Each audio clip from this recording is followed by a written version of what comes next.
What's going on, everybody? It's Dan, Moonshine, the Hillbilly Hellraiser. Welcome back to another Moonshine Talking. I hope you're having a good one. It's evening. I was going to do this earlier today, but I just didn't end up having the time. So I'm doing it now. I got a little bit of time to muck about before I eat dinner, and yeah, and also, fun fact, it's official. I've definitely have lost enough weight to where it has become noticeable to people. So we'll see how long that lasts. I am certainly not opposed to being lighter nowadays, but it is kind of funny that now it's to the point where people are definitely noticing. Like I went to go see my masseuse today, my massage therapist, and even she said I still looked good, proportional, but it's just I look like a downsized version of my normal self, like from the last time she saw me a month ago. So I mean, I guess the diet that I was on was working pretty decent, probably more than I expected. But it was it's cool. It's cool, kind of like setting goals and meeting them and all that sort of stuff. I've said that before, but yeah. So what's the reason I'm here today? This time, well. Obviously, you're all pretty smart people. You're here watching this channel. So you can read at least basic rudimentary English for the most part. And I'm doing again. I thought for me, for my numbers and my channel, that sort of thing, I thought the Death Doom one got a pretty good reaction. People seemed fairly interested in it. And I had already planned on doing this, but I figured I would do a Thrash one. Now, the reason I was going to do a thrash one, what really inspired me was this guy right there, Revik from Morton Red. He did a video recently highlighting some thrash metal bands that people should check out, seek out, listen to a little bit. Maybe they're not quite as well known as some of their contemporaries, and like for one, for example, is Laz Rocket. And that's one of those bands where I've always heard the name. I've always heard people talk about them. I've always heard very positive things about the band, but I just never listened to. And I should have, because in high school, one of the main headbanger dudes who I went to school with, a friend of my brother's, dude Kevin Sharp. I would just put his full government out there, but he would be rocking a Laz Rocket back patch on his denim jacket. So this was a band that at least in like a cursory sense, if that's the right word, if I'm using it correctly. I always knew of the band. I just never got into them. They were just one of those bands I never really sought out in my younger days.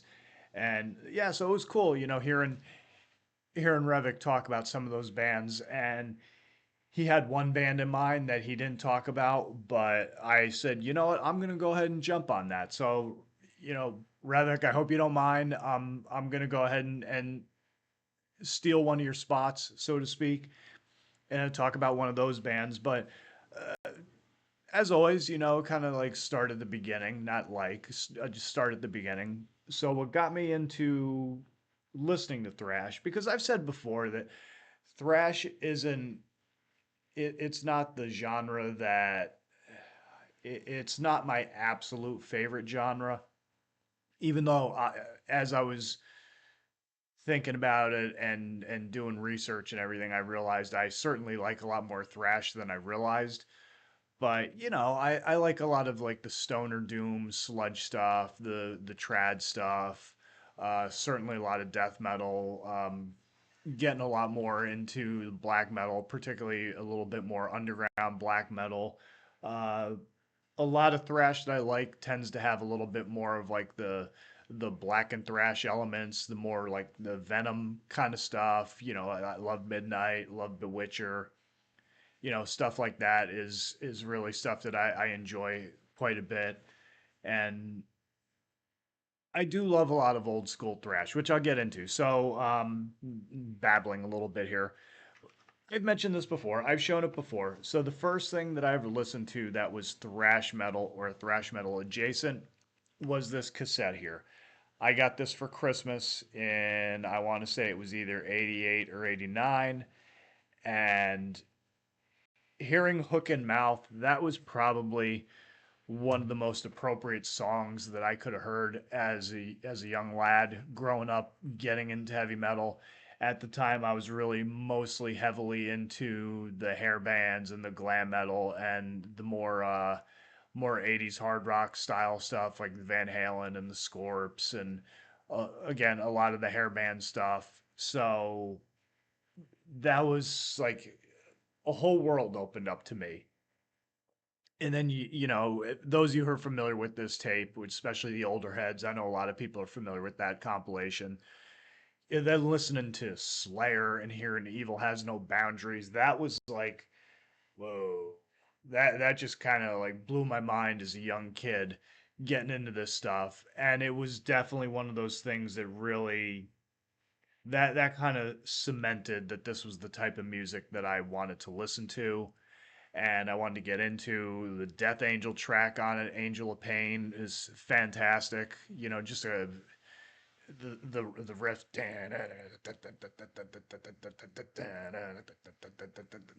it's just killer stuff. And a lot. I mean, the one thing I would say what was kind of funny is the Vinnie Vincent, the Halloween, Savatage, those were all kind of those are songs, those are choices that kind of seemed a little out of place on a thrash metal comp, but all very cool stuff. But Lizzie Borden, I really enjoy that. I love Me Against the World. That's a fantastic song. I play that. We have a thing we call Hair Metal Mondays at my job, and I throw Lizzie Borden on there all the time because it's a song that people just need to hear.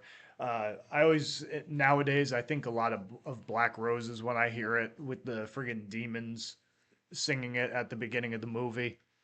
But just a very cool thing. So that is the first thing that got me into thrash metal. And then eventually, of course, I started getting into the big four, getting into their discographies, the early Megadeth stuff, Metallica, Anthrax. Another comp that I had some Overkill stuff on it. So listening to Wrecking Crew, that was a song that really kind of made me an Overkill fan. And got into them. Even I know some people fall off with their more groove metally kind of thrash stuff with the like horoscope and I Hear Black, but I like that stuff. I really enjoy that. I love Spiritual Void. To me that's a great song. Just a lot of groove and heft to it, and I really enjoy the vocal arrangements and the song structure of it. I like how it plays out. And then when I was in high school, probably like ninth or 10th grade, we had a thing growing up. We had a radio station called 92.7. I want to say it was PLJ. I don't quite remember the call letters. It's been a while since I thought about them. But we had a thing called Monday Night Metal. And they had a contest. And you did, the typical radio call in, caller eight gets a prize. So I happened to win it, and the prize that night was you got every Suicidal Tendencies album that had come out up until that point. And at that point, we were talking about Still Psycho after all these years had come out. So it was everything from that back to the debut is what I had won.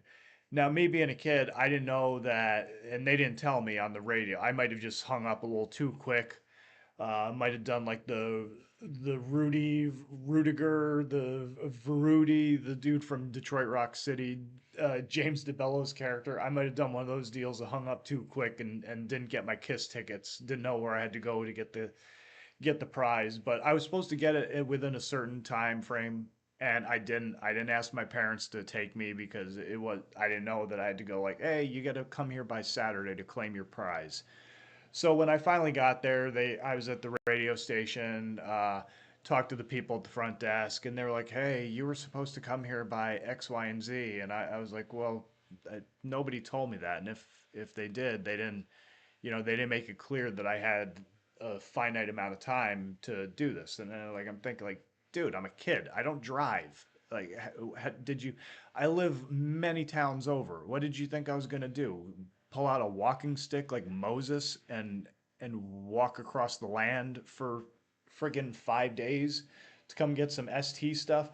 But nonetheless, they gave me everything but join the army. So that was really cool. And it'd be a lot cooler if it wasn't in what I've referred to in the past as my Lucy booklet, where for whatever stupid reason, I lost a lot of CD inserts. I either threw them out stupidly or they just, I don't know, they vanished over time. So I have a whole booklet of where you get you get the booklet and the disc, but I don't have the CD inserts, and that's a lot of it. But I did eventually recently, I did pick up Join the Army just to kind of complete my collection, so to speak, up from everything from that point. And yeah, so that's ST's another one that really kind of got me into thrash. And yeah, that's kind of where it started. So I today I chose, now that I've babbled on for 11 minutes, I chose 5 albums. I figured that's a good number, and it's a mix of old classic stuff and newer stuff and stuff that I don't think that people really talk about enough. I don't really hear a lot of people talk about. So hopefully everybody enjoys it, and let's start here. So the first one that I have is, of course, everybody knows this. This one, I was late to the party on this, but I picked this up probably many months ago. I can't remember exactly, but it might have been earlier this year that I picked it up. And then I started hearing a lot of people talking about it. But I think that probably the reason I heard all that was because it was a reissue, and I think they had just put out a new reissue of it. But the album I'm talking about is Strapato by Slaughter. Now I know a lot of people know this album, and they all really appreciate it. It was a newer find to me, and I listened to it and I love it. Slaughter, not being the Up All Night hair band, but the Canadian death thrash three piece, uh, considered to be forebears of death metal sound. This is a fantastic album. What I found most interesting about it was when you listen to it and you listen to the guitar tone, which is something that I always keep an extra special ear out for. I really like to. I've said it before. I'm a tone junkie, so that's kind of like with the guitar. That's what really kind of resonates with me a lot of times. If you got a killer tone to your sound, then that really is something that I gravitate towards. And this is something where someone would have to quote me, not quote me, but they would have to fill me in on this one. But is this one of the first HM2 sounding chainsaw guitar sounding albums that came out? Because this is definitely it. It seems like it predates Entombed and a lot of the Swedish sound, and you hear it especially on Tales of the Macabre, but you can hear it all throughout the album. Uh, I thought The Curse was an interesting song too because again, I don't know which one came first, but it has a very No Turning Back by SOD sound to it, and just an arrangement to the entire song. It kind of sounded very similar to No Turning Back. So I don't know if there was a case of parallel thinking or somebody lifted from somebody else, but it's a very interesting song. But the whole album is really killer. Incinerate is a fantastic track. Pick out a couple others here. I mean, you can't go wrong with this entire thing. Uh, Nocturnal Hell's really good. Of course, Strapato's good. And yeah, it's a killer album. I really enjoyed it. Like I said, this isn't an original. It's a high roller repress. It's got a poster in there. It's got the cool liner notes on the inside. And yeah, man, like I know a lot of people they know a whole hell of a lot more about this album than I do, but when I got it, I really enjoyed it, and I'm damn glad to have it in my collection and point it out as one of the first things that I wanted to talk about in my thrash thing.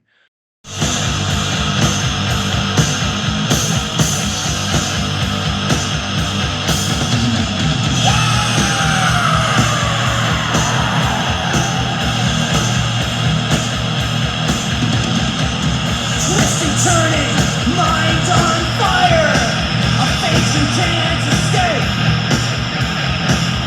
Hear my your fucking soul shall be raped.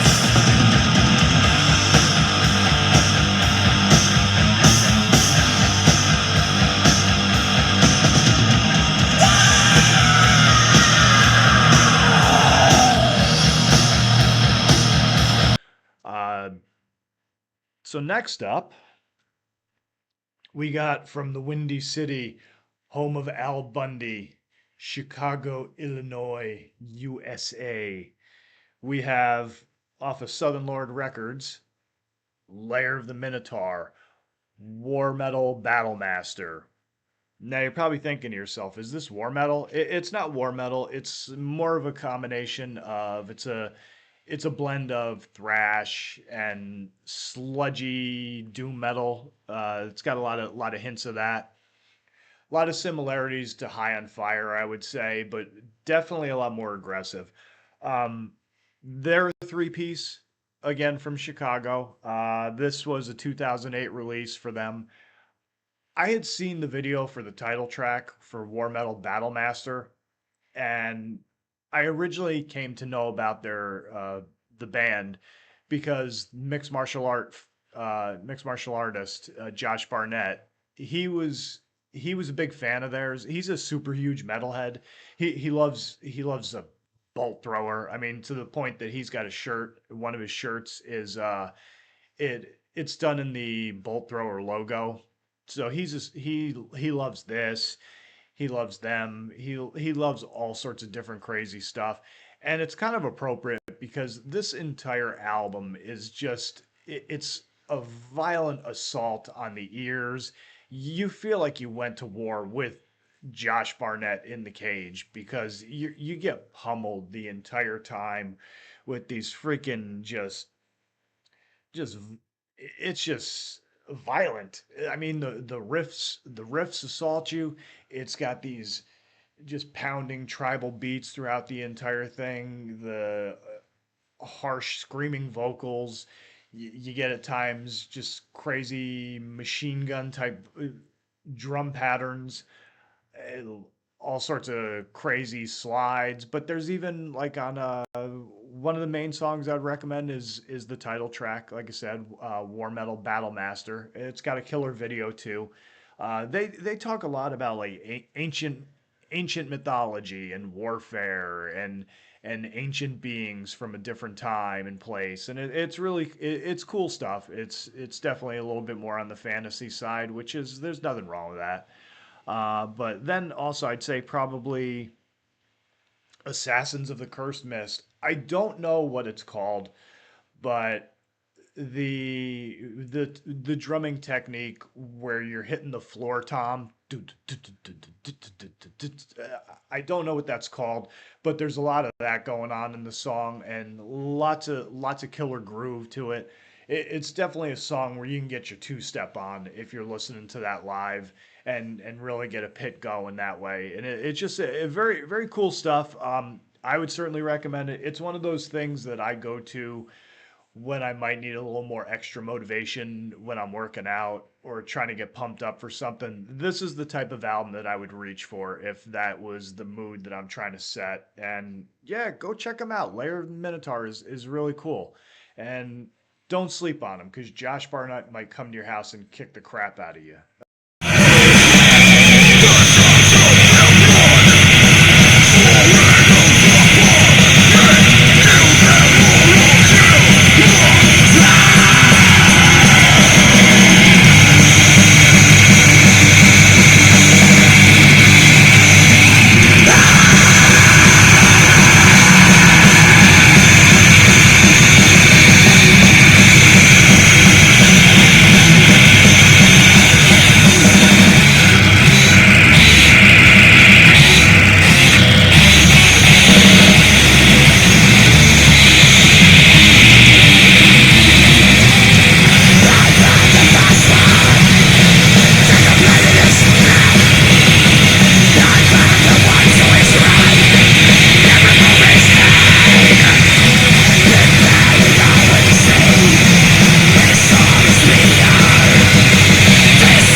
So next up, this is a really cool one. This is one I don't ever hear people talk about. I don't know if people slept on them or forgot about them, but I really enjoyed them, and they were again one of the first thrash bands that I heard. I'm sure a lot of people are familiar with this VHS tape, the three-way thrash. It came out. It was a live recording done at the Hammersmith Odeon in the UK way back in like 89, 90, around that time period. It was a show that it had Dark Angel headlined, Candlemass, which was kind of funny that the Candlemass are on a that they're on an album or anything, a split video called Thrash anything, because they certainly weren't a thrash band, but it's very cool stuff. I think they were doing I think Tales of Creation just came out, and they were probably supporting that album at the time. But the opening band on this, they had a really killer sound, and they weren't around long. They put out two albums, one in 89, one in 91, and then they were gone. And but I felt like I always growing up, always tried to find it, always was hoping to find it, and then finally once I found the means and the resources to do so, I got myself a copy of it. But the album I'm talking about is Human Wreckage by the band Damn, Destruction and Mayhem. These lads are a five-piece from Morecambe, Lancashire, England. Again, this came out in 1989 on Noise Records. They were on the last known label that they're on was Dive Bomb. I would imagine they probably got some reissues happening. But the two albums that they put out, this one and I don't the Inside Out. I did write it down. They both came out on Noise, and yeah, this is a fantastic album. It's just crunchy riffs and shredding leads. Jason McLaughlin's vocals, they're like mid to high register is the style that he implements, and he does a really good job setting the table of the songs. You know, taking the being the front man and doing all that sort of thing. There's tons of machine gun drumming on it, particularly on Vendetta. That's a song where they certainly are not getting paid by the hour to play that one. And lots of cool, just yeah, lots of cool stuff on this one. I mean, my favorite tracks, I like Death Warmed Up. That's a killer one.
The Terror Squad's really good.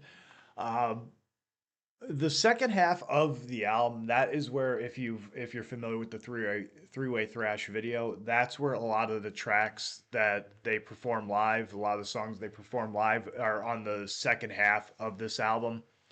Like doing Human Wreckage, Vendetta, they do I think Total Destruction. That's another one they play, but probably one of my favorite songs of all time. As far as just overall, I love Infernal Torment. I love just that mid to slow tempo pace riff that they got going on throughout it, and then how it kind of just chugs along and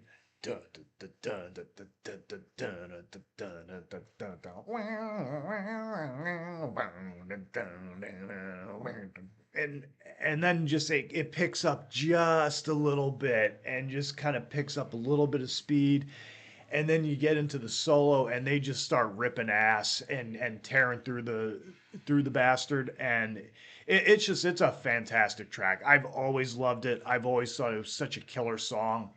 Too much to take. My soul is mine, I'll never break. Set your mind, rule your life, destroy your will. The thought I'll kill.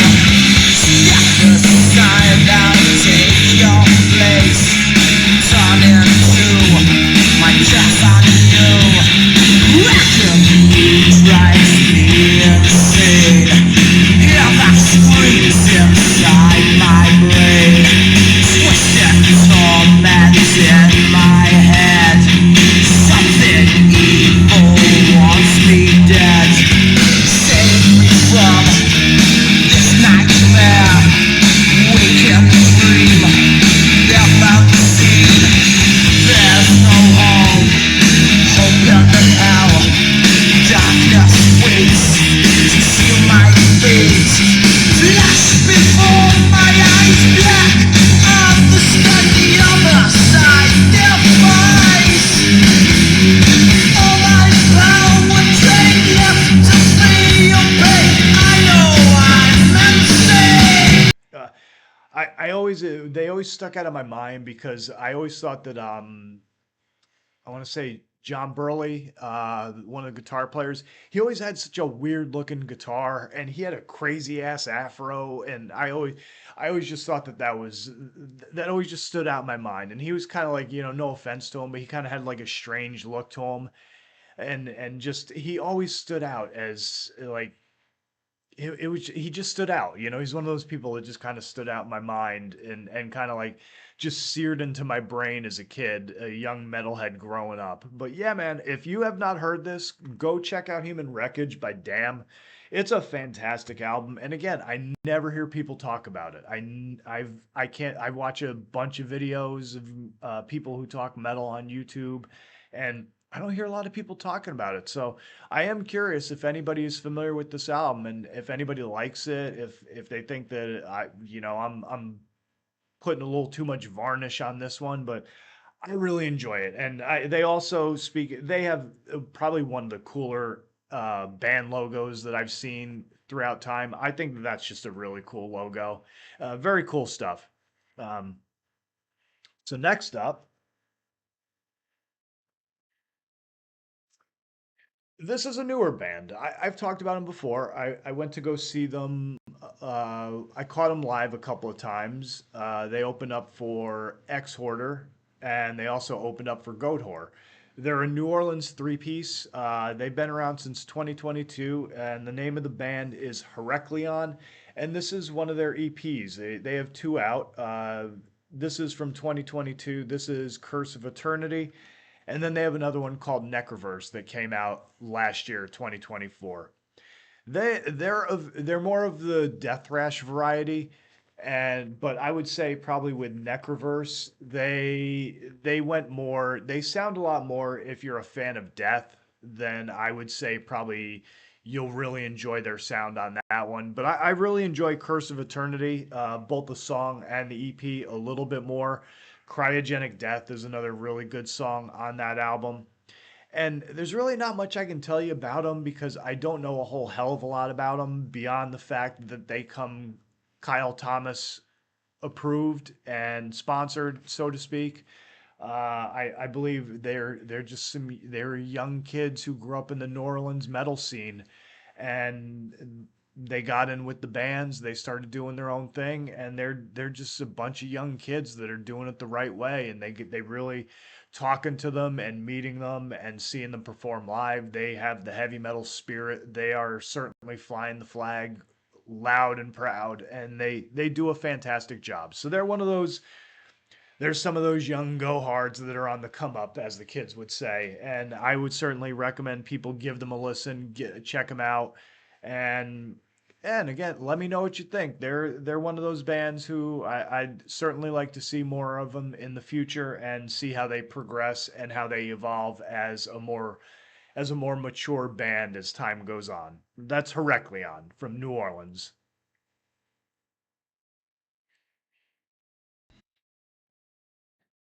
Finally,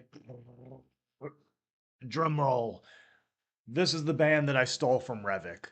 He wasn't going to talk about them, so I said, you know what? I love this band. I love their work, and this is definitely a band that I've only heard just him, and I've heard Dennis from Analog Archives. By the way, if you haven't, go check out his latest video. He did a what he referred to as his list of overrated thrash and death metal bands, and I don't agree with him on some of the stuff, but that's not the point. I find his opinions very interesting. I find them I have a lot of respect for them. I don't know Dennis personally, but he is absolutely an OG when it comes to metal. He knows a lot about hip hop. He knows a lot about horror movies. He's definitely he's a pretty cool dude. He's somebody I could probably enjoy having a conversation or two with and talk about a lot of the stuff that we both share common interests in. And it was fun. It was a fun watch and listen. He was very entertaining. It's funny to see him trash a bunch of stuff that in some respects are considered sacred cows to a lot of people, and him just not giving a shit. You know, he's got his opinion and that's his opinion, and it's cool. You got to respect it. You got to appreciate that he's not, you know, that's certainly the least posery type of thing that you can be. And I just think he's a cool dude. You know, I love watching his videos whenever they come out, and I enjoy engaging with him the few times I've gotten to online. But yeah, um, the album and the band I'm talking about. This is As Above, So Below by Forced Entry. These guys are fantastic. This is a tremendous band. It's a three piece from Seattle, Washington. They came out of that scene at a time when grunge had pretty much taken over the world, but they still managed to carve a niche out for themselves within the rock and the metal world. They had a couple of videos on MTV, on Headbangers Ball, one of which even featured Alice in Chains in it. You had Jerry Cantrell and Lane Staley, and I believe Mike Starr was in the video, and they were all just hanging out. There's I can't remember it was on an NBC affiliate from Seattle, but they were on a TV show that was like a variety show that came out of Seattle. It was a local thing, and they had a segment on there called the Lame List, and it was the dudes from Forced Entry. It was Kim Thale from Soundgarden, and then they had a couple. I think they might have had one or two other people, and they would always ask them like questions, and a lot of it was very local references, and they would just talk about how lame everything was, and eventually they would say something that was so lame that they would just start banging their heads, and lame, lame, lame, lame. It was very funny, and it always stood out in my brain because I used to, when I was a kid, I would see it on cable on Comedy Central, and I just thought it was hilarious, and it always stuck with me. And I was like, "Oh, cool! It's the Forced Entry dudes, and it's the guy from Soundgarden, and just very cool stuff." But this is Colin Matson on drums, Tony Benjamin on bass and vocals, and Brad Hull on guitar, and one song that he does vocals on, which is actually my probably my favorite song of theirs. Um, I love the jazzy influences that they incorporate into their songs and their song structures. The interplay between Tony and Brad's bass and guitar, just how they play off each other and kind of have that fulcrum counterbalance going on with the rhythms. I love how Colin is in the pocket so much and so often throughout the various songs on the album, but he still gets off a little bit with some drum fills here and there and some machine gun just cracking away on his kit, and it's fantastic stuff. I It opens a Bone Cracking Fever. That's a killer track, just blistering. Macrocosm, Microcosm. That's one of the videos that they had that came out on MTV. That's probably the first thing that I ever heard of from them.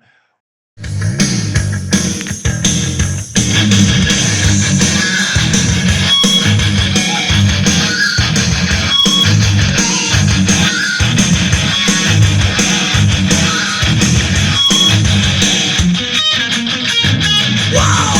Do you bow? Pretend I race to all my God! Searching through seasons, abilities drain my reason! I'm the ocean trance! Surviving my dream! A sound, a sight, a movement, a fight! Entering behind the tube in a ball, Paris plane, newest dimension! I think the something rare! From my dying love, the driving whole world, failure is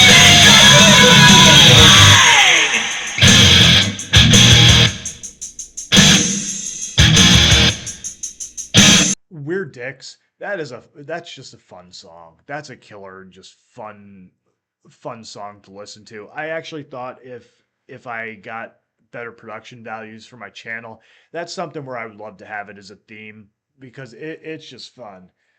We're dicks. We tell them like it is. We know it makes you sick. We're a bunch of dicks. I enjoy that. I always get a kick out of it. But probably my favorite track on this is was the second single that came out from the album, Never the No, But the No. It's a slower track, it's a slower song on the album, but I just love the dynamics of the song, the way the mood shifts and the tone changes on it. Brad Hull's his leads. I mean, he's got a very soulful voice when he does any singing, and it's almost got, dare I say, ballady qualities to the song, but it's really good. And his lead approach on guitar, it's super creative. I think he's probably one of the more creative guitar players that I've heard in years. His use of arpeggios and his use of dive bombs and the way he uses the tremolo bar, it was back then was very unique to me. Yeah, I didn't hear a lot of people utilizing getting some of the sounds out of the guitar that he did, but just a killer player, fantastic style and fantastic tone. A lot of the choices that all the whole band used to craft their songs are fantastic. This is a killer album. This is a killer band. Uncertain Future. I'll just point this out. This was a fantastic album as well. This came out before As Above, and I would check that one out as well. That's got a ton of killer tracks on it as well. It's kind of like a sleeper. Like when I listen to it, it kind of lulls you into a false sense of security, and then particularly on some of the later tracks on the album, it really starts to get cooking a little bit. So I guess you'd say it starts to simmer before it boils. And unfortunately, uh, we're probably not going to see a reunion from the band anytime soon because Brad Hull got himself into some very extremely bad legal trouble back in 2022, and he's doing 16 years in Spokane jail. he got caught with all sorts of meth and heroin, and he got popped for distribution and drug charges. I don't know what his current legal status is. I would imagine if he's doing a 16-year bid, he's probably still in jail somewhere in a state pen somewhere. And it's a damn shame because I it sounds like he got caught up in that lifestyle, and it just kind of took over, and sounds like he has demons and just you know couldn't get out ahead of it, and probably just did stuff that was just bad choices. And I mean, it happens to people. It happens to people all the time. But it's unfortunate that, there was kind of unfortunate news to hear about when I was doing research on the band quite a while ago, because I did want to talk about them for quite some time now. But hearing that kind of, it was one of those that kind of breaks my heart a little bit to hear that somebody went so sideways. I saw a YouTube video not too long ago where it was him and his son. They were trading licks on a couch somewhere. His son seemed like he's a solid player himself. I don't know if he does anything, like if he's in any bands or he kind of gave it up or what the deal was. But yeah, man, uh, Forced Entry's a killer band. They're a great fun band. I really enjoyed the hell out of their stuff, and it's one of those bands that I think more people hope, I know people know about them, but it'd be cool to hear more people talk about them and hear what people think about them, because obviously you got Dennis and Revik are two guys that are very extremely knowledgeable and well versed with their metal and the underground, and to hear them talk about it was like, oh hell yeah, somebody else who listens to this is great. I kind of feel like I'm not such a doofus when it comes to my heavy metal knowledge. Like I actually know something that people really enjoy. So, it's just fun. It's small world. But anyhow, so that's what I got for you. That is my recommendations. If you're not familiar with them, go check these albums and these bands out. I don't think you'll be disappointed. I think you really enjoy them. If you're familiar with them, let me know what you think about them. Let me know if there's anything similar or different that you would say is stuff that you would consider overlooked albums or bands or anything of that nature. So yeah, man, this was the one that I was gonna do. That was gonna be the bit more positive one outside of the pulling out the magical bag of death and talking about all the celebrities and childhood heroes of the past. Um, I did a video that you may or may not have already seen if you're wondering about it. It was a wrestling watch along. Uh, Basically, the guys, if you hadn't seen it yet, he's a YouTube personality. He also has a channel. He's got a show on Rumble.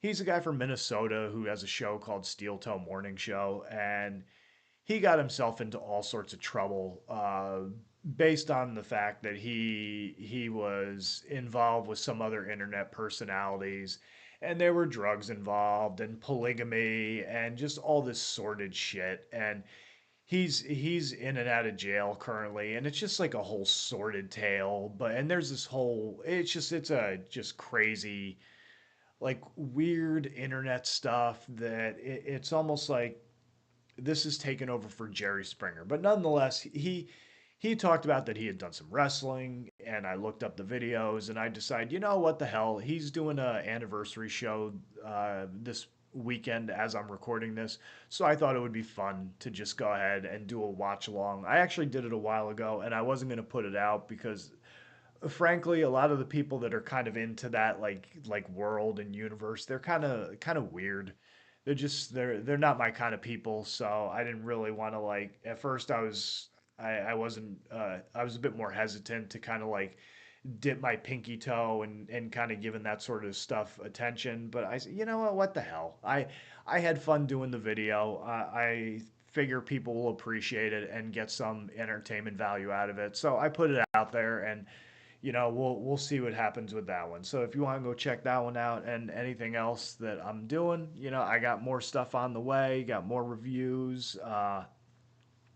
I'm gonna try to comb through some of my stuff and see if I got any old matches that I can put out, and then eventually I'm probably gonna see if I can't either set up a StreamYard account again, or I might even look into OBS and start trying to figure out ways to start doing either like content where I'm doing like actual like almost like a show kind of thing, or even doing some live streams. You know, I was thinking that might be something down the road that I might finally start trying to entertain the idea of doing rather than doing all my pre-recorded stuff.